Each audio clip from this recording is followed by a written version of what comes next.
Boa tarde a todos. E eu já tinha feito uma palestra aqui sobre esse tema depressão. Só que nós abordamos uns aspectos mais técnicos, né? Dizemos que a depressão é uma doença do humor, ela tem intensidade leve, moderada e grave, ela pode surgir abruptamente ou ao longo da existência, e ela pode ser endógena e ela pode ser reativa. Mas hoje especificamente nós vamos falar da depressão primária, que é considerada a depressão endógena. Por quê? Porque ela é devido a circunstâncias internas. É diferente da reativa, que a pessoa está com, por exemplo, um luto, então a pessoa, ou com uma doença, então ela é decorrente de algo externo. Ou de algum outro fator, né? Então nós vamos dar ênfase hoje nas depressões primárias, as endógenas, as reeducativas, numa visão mais ampla, reeducativa do espírito. Porque em 1864 o codificador já trouxe sobre o tema, sobre a melancolia, que era aquela tristeza que a alma tem de não saber por que tem essa tristeza. É um abatimento, é uma desesperança. No fundo, quem, né, não experimentou uma dor existencial? Nós sabemos aqui que a vida é uma escola para a gente evoluir no campo, né? A gente vem na experiência carnal para que a gente possa burilar as nossas tendências. Mas essa pessoa que vem com essa predisposição a essa depressão primária, crônica, é aquele espírito rebelde que antes de vir para cá sente as dores da alma, de culpa, por anos de egoísmo. Então ela já vem com um ego mais fragilizado para isso. É incrível como a gente consegue detectar isso nos pacientes que a gente atende. E são as memórias de uma vida que não saiu do jeito que você gostaria, um tanto quanto aquele desejo de querer que a vida fosse do jeito que ela queria que fosse e não aceitar a vida que se tem.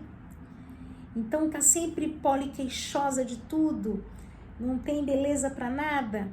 É sempre o outro que é responsável pela sua própria felicidade, e isso embarga a vida da pessoa. Mas a gente tem que ter um olhar diferenciado para que a gente possa fazer essa análise mais profunda, porque essas depressões primárias, elas estão diretamente ligadas com esse mergulho interior, com esse autoconhecimento, com a reforma íntima. E muitas vezes a não aceitação é decorrente desse estado de ânimo, né? Jesus já dizia: tendes bons ânimos, tende bom ânimo. Ou seja, cuidai do teu ânimo, tende bom ânimo. Tendes bom ânimo, eu venci o mundo. O que ele quis dizer com essa frase? Porque muitas vezes a pessoa se entristece porque não tem o dinheiro, não tem as condições, não tem aquilo, tem uma vida parca. Eu não digo que a gente tem que se resignar para não melhorar, mas a gente tem que aceitar a condição do que se é, porque você veio na família certa para a sua missão aqui. Você nasceu no berço certo, da mãe certa, pai certo, família certa, casa certa, bairro certo, tudo certo. E se você teve ascensão para outros lugares, é porque fazia parte também da tua trajetória. Mas essa vaga tristeza que se apodera nos corações e nos leva a considerar a vida amarga, é que o nosso espírito, aspirando a felicidade, ele vê que tudo trava ali. Essa trava, o corpo acaba trazendo para si uma prisão, é um cárcere. E os esforços são inúmeros, mas são em vãos. E ela cai no desânimo. É uma espécie de apatia que julgamos infelizes. Essa tristeza que vem além da conta, sem motivo aparente. Elas são inatas ao espírito. Mas elas são inatas ao espírito, principalmente os que buscam uma vida melhor. Porque ela não se conforma, ela não se conforma com a sua infalibilidade. Ser infalível. Ela não é infalível. E a gente é falível. Percebe? Ninguém aqui é perfeito. Ninguém aqui não veio burilar alguma tendência. Senão não precisaria estar aqui nesse mundo fenomênico. E a gente traz esse conhecimento desse ser humano integral né, por essa ótica, né? A depressão é um dolorido estado de desilusão. Desilusão que acomete o ser em busca da sua recuperação frente à sua própria consciência física. É uma desilusão frente àquilo que ela está se percebendo. Muitas vezes ela se sente incapaz. E é uma grande oportunidade. Porque, por exemplo, na agenda cristã, os bem-aventurados aflitos. Jesus, no próprio Calvário, ele diz, ninguém aceitava tudo aquilo, mas ele, na tranquilidade, fala que seja feita a vossa vontade, mantendo a serenidade. Então, todas essas semelhantes depressões, portanto, elas são resultado de uma trajetória torturante mesmo no egoísmo. Essa que é a verdade. E é difícil falar isso, mas é importante falar isso. Porque o núcleo desse transtorno chama-se desapontamento ou contrariedade. E aí a gente vai caminhando mais por essa incapacidade de viver, né?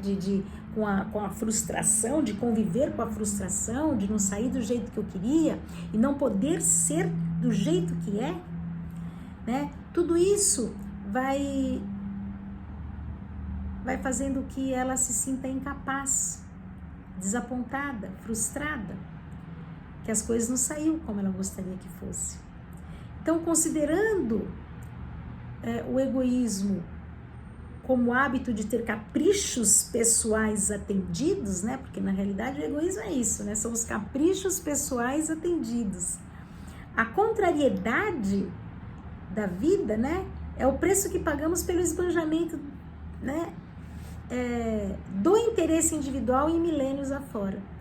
Então, mas igualmente é o sentimento que nos fará refletir na necessidade de mudança e em busca de uma postura ajustada com as leis naturais da vida.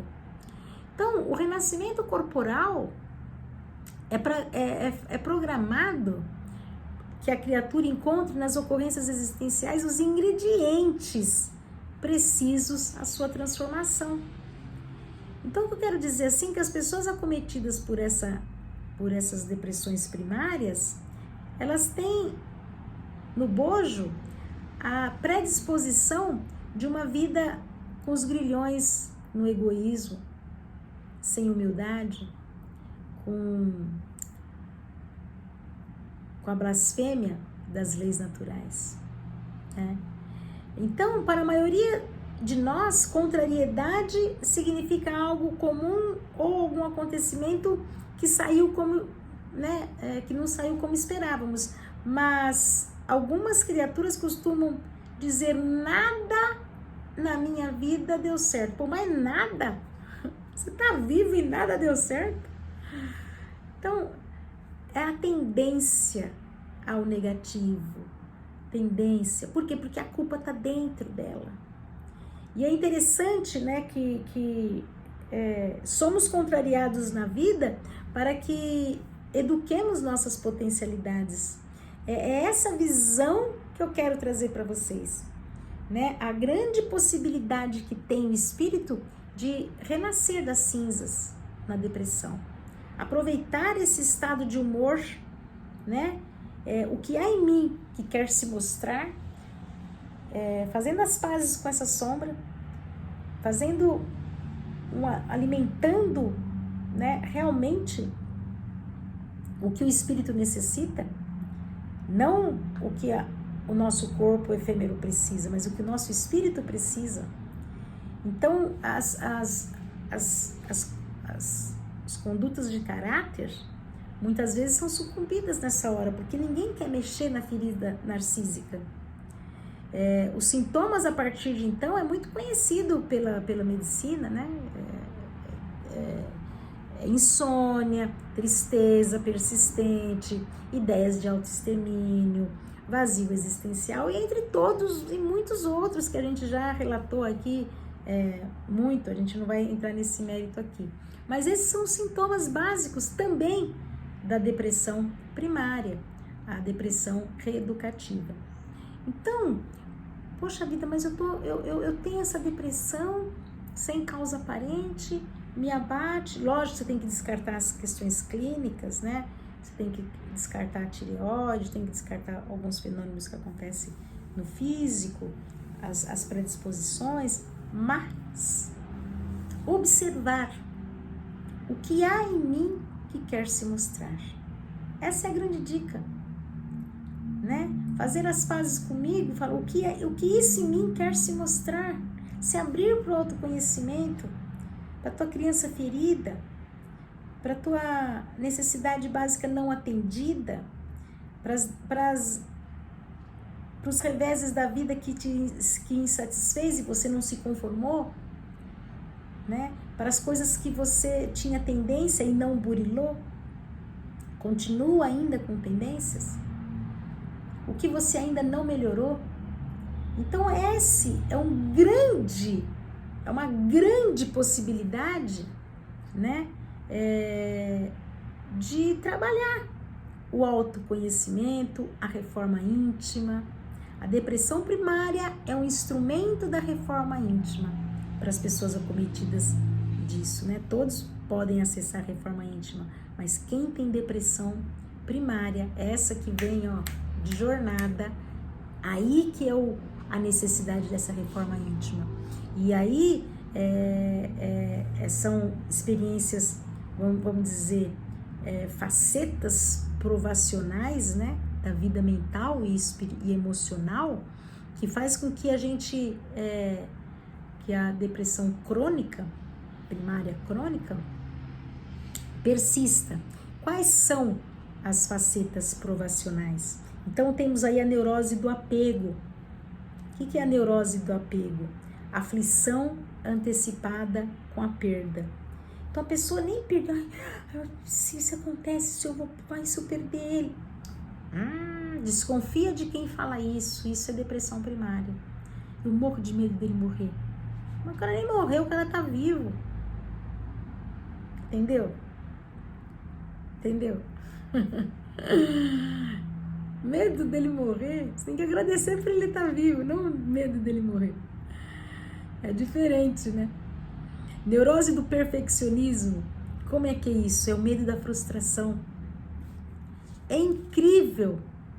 A pessoa tem medo de frustração. Por quê? Ela fica na neurose do perfeccionismo, tem que ser perfeito.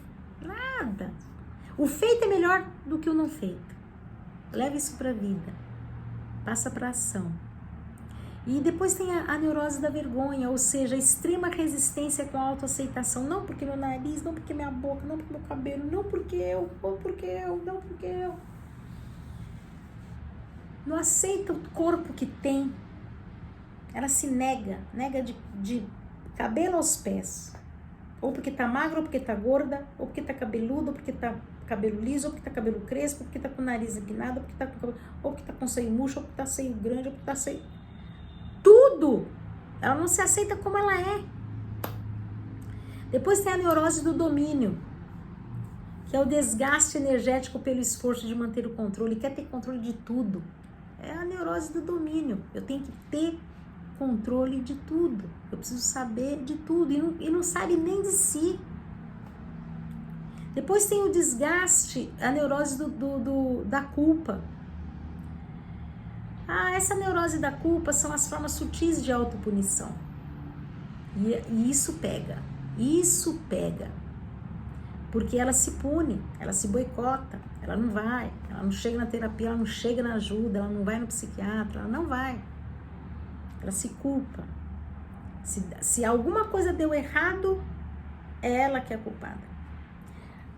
Muitas vezes ela também culpa o outro, né? Porque ela não quer entrar em contato com essa dor. E a neurose da ansiedade, que é acentuada suscetibilidade nos fatos corriqueiros, mas assim, fatos corriqueiros, ela fica suscetível. Então, ela tem ansiedade por tudo. Ansiedade porque tá chovendo, tem que trabalhar, ansiedade porque eu preciso lavar roupa, ansiedade, tem que fazer o almoço, ansiedade menos. E também a neurose do martírio, que é o surgimento imprevisto e sem razões de preocupações inúteis. Ela se preocupa inutilmente por algo que nem aconteceu. Então, a depressão assim analisada é uma forma de focar o mundo provocada por fatores intrínsecos, endógenos, desenvolvidos em milênios de egoísmo e orgulho. Chamamo-la em nosso plano de silenciosa expiação reparadora. No mundo espiritual, ela é considerada silenciosa expiação reparadora.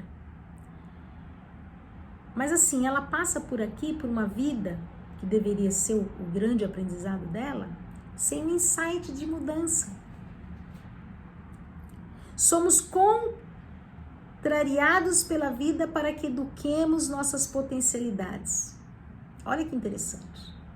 Há de ter muita humildade, gente, muita humildade para aceitar a vida como ela é. Temos que aceitar a vida como ela é, compreender suas reclamações endereçadas à nossa consciência e tomar postura reeducativa. Porque nós sabemos, a lição sabemos de cor, só nos resta aprender. Se o orgulho é o manto, né? É o manto escuro que tecemos com o fio do egoísmo, com o qual procuramos nos proteger da inferioridade que recalcitramos em aceitar em nós mesmos a longa data. Bom será quando tivermos a coragem de irmos ao espelho da honestidade e aprender a conduta excelsa do perdão. Porque quem perdoa conquista a alforria da mágoa e da culpa. O sentimento de culpa, gente, olha só que interessante. O sentimento de culpa faz parte da reconstrução dos nossos caminhos, a gente sabe disso, né? Porque um psicótico não tem culpa, o neurótico tem. Mas a sua presença ainda é sinal de inconformação do que somos. Entende isso? A culpa é importante porque ela é um sentimento que vai fazer talvez a reparação. Isso é importante para o autoconhecimento, para a reconstrução dos nossos caminhos, para a ressignificação de várias coisas. E até para a gente, na anamnese, se a pessoa não tem culpa nenhuma porque esfaqueou, então ele é um psicopata, por exemplo.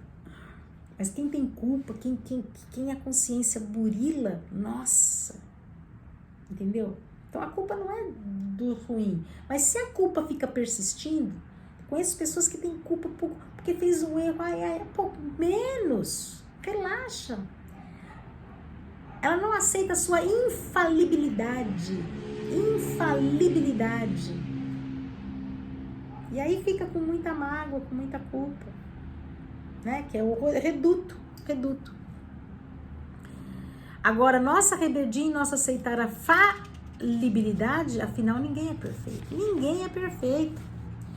E o orgulho, olha só que interessante, gente. A maior aspiração da alma é libertar das ilusões da vida material.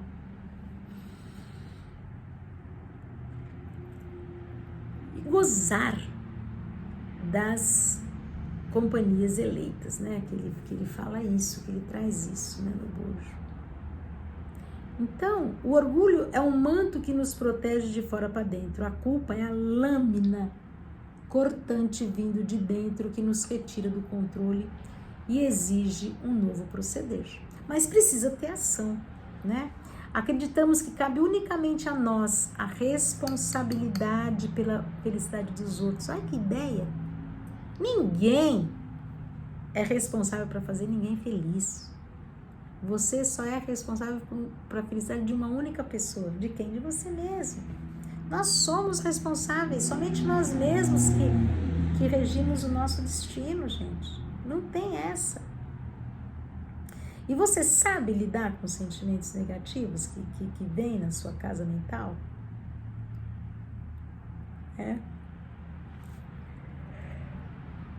E aí agora eu vou falar, nossa, me deu um sono agora, captei essa mensagem aqui, é uma mensagem da gente ficar esperto, né? Eu vou falar uma história que vai trazer no bojo o quanto que o emocional, a gente pensa que ter inteligência emocional faz parte a gente sucumbir os sentimentos negativos, e não, gente. Ter inteligência emocional, a gente tem que agregar os nossos sentimentos, não sucumbi-los, os nossos sentimentos negativos, né? Porque a gente tem a ilusão de que tem que suprimir os negativos para florir o positivo. Não, faça as pazes com o que está aqui dentro. Se você sentiu raiva, que raiva é essa? O que está acontecendo comigo? Se eu sentir ódio, que ódio é esse? Se eu sentir essa tristeza, que tristeza é essa? Não disfarçar, fingir que, não ter a autenticidade de ser quem não é, pseudo-virtudes, menos, se beliscar dói, nós somos os seres humanos, corre sangue, né? Se beliscar dói. E eu vou te contar agora essa história, preste atenção. Havia um jovem jardineiro que cultivava um jardim de uma linda mansão. E toda manhã ele fazia com muito carinho, preparava a terra com muito carinho e selecionava as melhores sementes das flores mais belas para que colocasse naquele jardim, até para alegrar os olhos do dono da mansão. E ele percebeu, e ele gostava muito do que ele fazia, e ele percebeu que ao redor dessas flores haviam crescido várias ervas daninhas. E ele ficava com uma bronca daquilo, então ele arrancava com força, sabe? Às vezes ele colocava até veneno para que elas não viessem, não adiantava. Ele olhava de longe aquelas flores lindas, mas cheio de ervas daninhas. E aí ele, desesperado, ele falou, meu Deus do céu, o que eu faço? Por que será que essas ervas daninhas, né, crescem? E ele arrancava com força, com bronca, que você não tinha que estar aqui. E não aceitava isso. Às vezes ele até queimava, né, punha veneno e tal. E aí o que acontece? Ele foi numa loja que vendia aquelas flores de seda, sabe, artificiais, e ele colocava no meio do jardim até para mostrar, para o dono ver que o jardim estava florido, mas assim, ele sabia que eram falsas, que não tinha vida, né, que não tinha beleza, não era uma coisa verdadeira, né, e ele ficou muito triste. Aí teve um dia que ele já cansado de brigar com aquelas ervas daninhas e de que comprar flores para vir, porque as flores naturais murchavam quando as ervas daninhas nasciam, porque ela tirava todos os nutrientes do solo, né? E as ervas daninhas nasciam fortes, né? E ele falava, poxa vida, né? O que será que está acontecendo? Por que acontece isso? Eu sempre tive expertise nisso. Enfim, ele foi nessas lojas e colocou aquilo e aparentemente estava resolvido, mas dentro dele não estava resolvido. Aí ele subiu numa pedra e ficou muito triste. Ele falou assim, poxa vida, por que será que né, deu um abatimento, uma tristeza mesmo, né? Por que será que acontece isso comigo? E ele viu, e começou até lágrimas chorar, porque de longe ele via o jardim, que estava até florido com flores artificiais, mas ao mesmo tempo ele sabia que não eram verdadeiros. Até que chegou ele viu se aproximando um senhor, um idoso. Ele parou e falou, nossa, o que acontece com você? Para que essa dor? E ele contou para ele tudo o que aconteceu, toda essa história, que as ervas daninhas estavam vencendo as atividades dele, enfim. E ele falou assim, eu sei o que aconteceu com você. Eu também já passei por isso. Você sabe, quando eu era jovem, eu também arrancava com força as ervas daninhas, né? Ele era um sábio jardineiro. Ele, com o passar do tempo, ele foi percebendo que tudo na natureza tem que ser amado, valorizado, né? E aí ele começou a fazer diferente. Ele começou com colher as ervas daninhas com muito amor e carinho, separando-as para que elas secassem e elas pudessem virar humus. E os próprios humus ele trazia para florescer aquelas plantas especializadas, né, que ele especificamente, né, escolhida a dedo naquele jardim. Na hora que ele falou isso, o menino teve um belo do insight. Falou, nossa senhora, eu vou partir para a ação. E passou para partir para a ação. Ele começou a fazer todo aquele processo e em pouco tempo, logicamente, aquele jardim estava florido e ele levou isso para a vida. E na época, o Senhor falou isso. Muitas vezes, fazendo uma analogia, a gente pensa que para ter inteligência emocional é necessário a gente sucumbir os nossos sentimentos negativos, como as ervas daninhas, né? Muitas vezes trazendo pseudo virtudes para as pessoas, colocando uma pseudo virtude para as pessoas, como as flores artificiais, ou trabalhando com desamor, algo que era enfadonho. E isso não resolvia nunca isso. Quanto mais desamor, mais ervas daninhas tinha no trato dela.